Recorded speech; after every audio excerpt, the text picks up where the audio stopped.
In 793, Viking warriors attacked the monastery on Lindisfarne Island. This brutal raid is seen as the start of the Viking Age in Europe. In Britain, fear of Viking ships grew, and people anxiously watched the coast, dreading their next attack.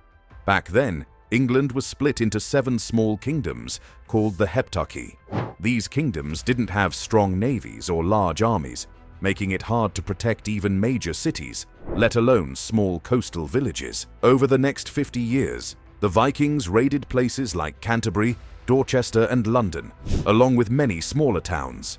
The attacks didn't stop and caused big changes in England.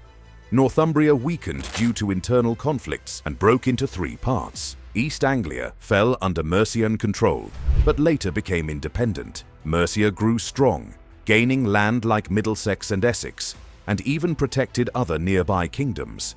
However, it soon fell into civil war and never fully recovered its power. At the same time, the Kingdom of Wessex grew stronger, taking over Sussex and Kent. The Saxons later defeated the Mercians and set their border along the rivers Lier and Tyne. In 865, around 300 Viking longships landed at the Isle of Thanet. A large Viking force, estimated between 5,000 and 10,000 warriors, had arrived in Britain. Old Norse stories say the army was led by the sons of the legendary Viking hero Ragnar Lothbrok, Ivar the Boneless, Ubbe, and Halfdan. In English records, this force was called either the Great Danish Army or the Great Heathen Army. The stories claim the Vikings came to get revenge for Ragnar's death. They say Ragnar was captured and killed by the Northumbrian king 𝐼𝐴𝐵𝐿 II the year before. However, many historians doubt this story. 𝐼𝐴𝐵 wasn't officially king yet, and was still fighting for power. Ragnar himself is considered more of a legend than a real historical figure, and even the stories tell different versions about which of his sons led the invasion. In the end, the revenge story was likely just a way to justify the Viking conquest, which was really about gaining land and power. The people of Kent, including those on the Isle of Thanet, didn't want to fight the Vikings. Instead, they paid them money to avoid a battle and were promised peace. After that, the Vikings moved on to East Anglia. King Edmund I also chose not to fight and paid them off. But this time, the Vikings asked to stay for the winter. They built their own fort and got horses, which made their army even bigger and more dangerous. In the autumn of 866, the Vikings marched toward Northumbria. At that time, King Alfred the Great had just won a battle for the throne and taken control of Jorvik, York, while his brother Osbert was in hiding. Aeller's army was weak after the Civil War, so when the Vikings reached Eoforwic, York, Aelle quickly fled the city. The next year, Aelle and Osbert joined forces to take back the city, but the Vikings trapped them in a surprise attack. Both brothers were killed, either in battle or later as prisoners. Some stories say Aelle was brutally executed by a method called the Blood Eagle. The Vikings took control of Northumbria and split the land. The southern part, near the river, was renamed Jorvik, now known as York, and became the center of their new Danish kingdom. In the north, they allowed part of Northumbria to stay under English control, but placed their own ruler in charge. Next, the Vikings set their sights on Mercia. In 868, they captured Nottingham. The Mercian king Burgred asked Wessex for help. Together, they stopped the Viking advance and made a deal, paying the Vikings a large sum of money to leave. A year later, the Vikings returned to Mercia, but kept their word and didn't attack. Instead, they moved on to East Anglia, where they had no agreement. King Edmund of East Anglia tried to fight back but lost at the Battle of Thetford. Edmund was captured and killed in a brutal way, later becoming a saint. The Vikings stayed in East Anglia, now led by Halfdan Ragnarsson, according to Saxon records. News of the Vikings' victories quickly spread across Scandinavia, inspiring more warriors to travel to England and join the fight. In 870, a leader named Bagsec arrived in East Anglia. with a large group of fighters, later called the Great Summer Army in old records. Not much is known about 𝐼𝐵𝐠𝐸, but his arrival made the Viking force in England even stronger. Later that year, Halfdan led his army up the Thames River and took control of the town of Reading. From there, the Vikings launched raids into Wessex. Early in 871, King Ethelred tried to take back Reading and won a few small battles. But once 𝐵𝐵𝐠𝐸's reinforcements joined the fight, the Vikings pushed back hard and forced the Saxons to retreat. Still, near a place called Ashdown, the Saxons fought back hard and won a big victory. A young leader named Alfred, the brother of King Ethelred, led a brave attack that helped the Saxons win the battle. The Vikings lost many men, including their leader King 𝐵𝐵𝐠𝐸, and the rest started to panic and run from Wessex. King Ethelred chased after them, fighting in several small battles, but during one of these fights, he was badly hurt and later died. After Ethelred's death, Alfred became the new King of Wessex. He would later be known as Alfred the Great. But the Vikings weren't done yet. In the summer of 871, a new Viking leader named 𝐷riolf took charge. It's not clear if he had come earlier with Ragnar's sons or arrived later. 𝐷riolf, a former Danish prince who had lost his claim to the throne, came to England with almost 100 ships and over 3,000 warriors, hoping to find a new land for his people. Led by 𝐷riolf, the Vikings attacked again and surrounded Alfred's army at Wilton, but both sides were worn out from all the fighting. Soon, 𝐷riolf agreed to leave Wessex, but only after Alfred paid them a large amount of money, called the D-Geld, or Danish money. To raise this money, Alfred created a new tax in his kingdom. At first, it was meant to be temporary, but it later became permanent. The Vikings went back to London, but didn't give up on their plans to fight the Saxons again. Knowing this, Alfred started getting ready for another war. He changed the way his army worked. Instead of forcing every man to join, he made a new rule where only 1 out of every 10 men had to fight, while the other 9 helped support him. This change helped build a stronger and better trained army. In the autumn, just as the Vikings were planning a new attack, they heard that the people of Northumbria had rebelled and kicked out the Viking rulers they had put in place. Halfdan quickly took his army north and, over the next year, crushed the rebellion. After that, he declared himself the King of Jorvik. At the same time, Guthrum stayed in East Anglia and made himself king there. 2 years later, the Vikings attacked Mercia from both sides. The Mercian king didn't even try to fight back. He fled Britain. The local Mercian leaders gathered at Repton and were forced to swear loyalty to the Vikings. Afterward, Mercia was split in two. One half was ruled by the Vikings, and the other had a puppet king chosen by the Danes. After this, the Vikings went their separate ways. Halfdan returned north to defend his land from Scottish raids, while Guthrum focused on continuing the fight against Wessex. In 875, Guthrum led his fleet to attack the Saxons from the south and took control of Welling. Alfred quickly responded and laid siege to Guthrum. In talks, they agreed that Guthrum would receive a large payment in exchange for peace. Guthrum then sailed back to his homeland, but 2 years later, he returned and captured Exeter. Once again, Alfred laid siege to the Vikings and began talks to arrange another ransom for peace. According to legend, during this time, Guthrum had a conversation with an unknown Saxon prisoner.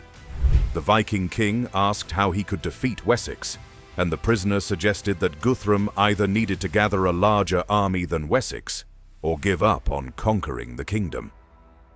In the autumn of that year, the Danes were expecting reinforcements, more than 100 ships. When the ships were spotted, Guthrum ordered the execution of all the prisoners and ended the talks. However, his fleet was caught in a storm, and nearly all of the ships sank. The Vikings once again started talks with Alfred. He paid them a ransom to leave Wessex, but this deal didn't last long. Alfred spent most of 878 at his country home in Chislehurst, near the Thames, which was a risky move since the Viking territories were just across the river. Guthrum saw this as an opportunity and attacked, capturing 𝐬𝐮𝐬𝐿 before moving towards the capital of Wessex. By a stroke of luck, King Alfred escaped with a small group of soldiers and sought refuge in the Somerset marshes while the Vikings took control of his kingdom. Meanwhile, Jarl Ubba set up in Devon and raided Somerset, but he couldn't capture Alfred. The people of Devon gathered an army led by Odda, the ealdorman of Devon. They fought the Vikings at the Battle of Sinwit, where they defeated them, and Ubba was killed in the battle. After Devon was freed, Alfred arrived with over 3,000 warriors. More soldiers from across Wessex joined him, doubling the size of his army. Meanwhile, Guthrum was celebrating his victory and had settled in Chippenham. Unaware of Ubba's defeat and Alfred's growing forces, the Saxons' approach caught the Vikings by surprise. They quickly gathered their army and took position at Ethandun, occupying Bratton Castle to block Alfred's way. The Saxons, with their larger and better prepared army, easily defeated the Vikings. The remaining Viking forces were trapped at Bratton Castle for 2 weeks. Starving and desperate, the Vikings asked for peace. The treaty stated that Guthrum must convert to Christianity, and the Vikings left both Wessex and Western Mercia. Shortly after, Alfred strengthened his position by marrying his daughter Ethelflaed to the ruler of Mercia. The Vikings were defeated, and their invasion stopped, but the conflict between the Danes and the Saxons in Britain continued. Wessex now took the lead. After his big victory, Alfred didn't stop preparing for future battles. He began building forts, called burhs, across the kingdom to block Viking advances if they attacked.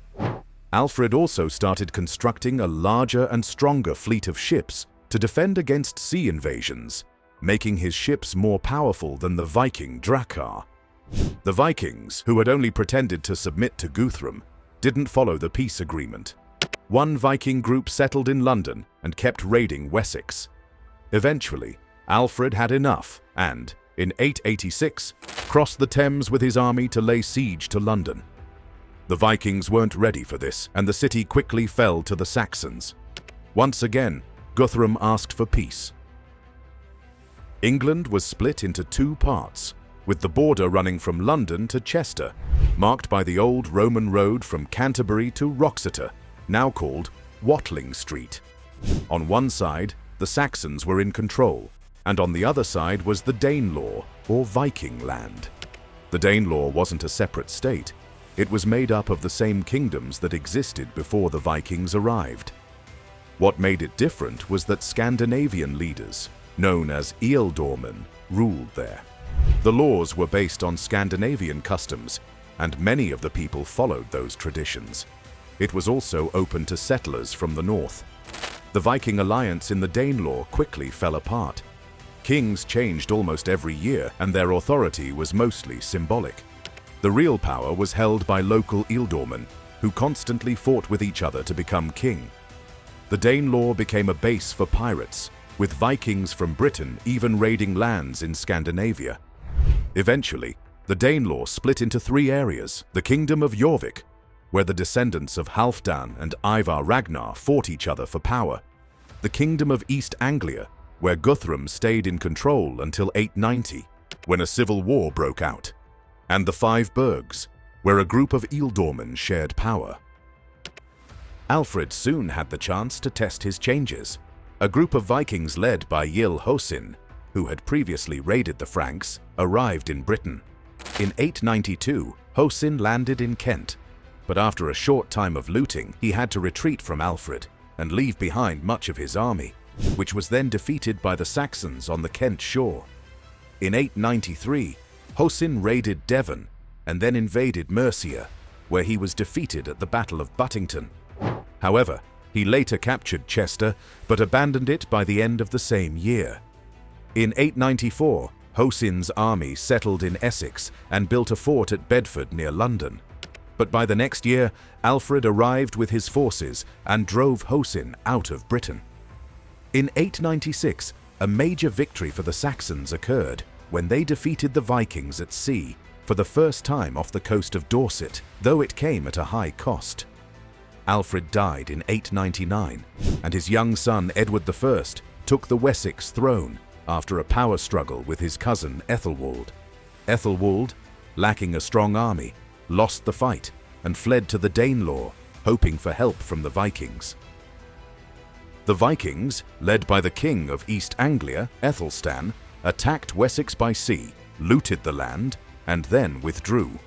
In response, Edward launched a campaign into East Anglia and took control of Essex.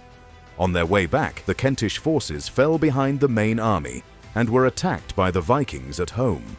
Although the Kentish forces were defeated, both Ethelwald, who had claimed the Wessex throne, and 𝐼𝐻_𝐴𝐻_, the Viking king, were killed in the battle. Life was especially difficult for the people of Mercia, as their kingdom was divided by the Danelaw.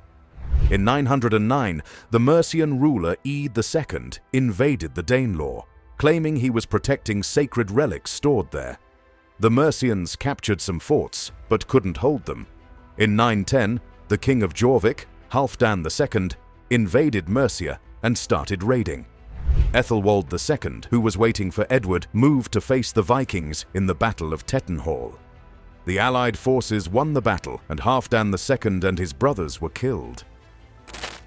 While the Vikings in the Danelaw were fighting in Mercia, the partly legendary Norwegian king Harald Fair invaded the Danelaw. He was angry about the constant Viking raids on his lands and wanted to take revenge. He destroyed forts, stole treasures, and captured many people, weakening the Vikings' power in the Danelaw. The Battle of Tettenhall also caused losses for the Mercians. Among the wounded was Ethelwald II, who later died from his injuries. Ethelfled, his wife and daughter of Alfred the Great, then took control of Mercia. She built up the Mercian army, created new fortifications along the Danelaw border, and in 917 led a successful campaign to retake Derby for Mercia. In 918, Edward I defeated the East Anglian Vikings at Tempsford, killing their king and adding East Anglia to his kingdom. Later that year, Ethelflaed died, and Edward united Wessex and Mercia before his own death. He also took control over 𝐬𝐻𝐫𝐞. Edward I divided his kingdom between his sons. He gave Mercia to his oldest illegitimate son, Ethelbald, and Wessex to his second son, Ælfweard. However, Ælfweard died soon after. Some people believed that Ethelbald was involved in his brother's death, and he eventually took control of both kingdoms. This made the Anglo-Saxons stronger, which upset their neighbors. King Constantine II of Alba tried to help the Vikings resist the Anglo-Saxons, but this only led Ethelbald to attack and quickly capture 𝐬𝐻𝐫𝐿 before the Scots could arrive. Ethelbald then began preparing for revenge against the Scots. In 934, he invaded Alba and raided the land.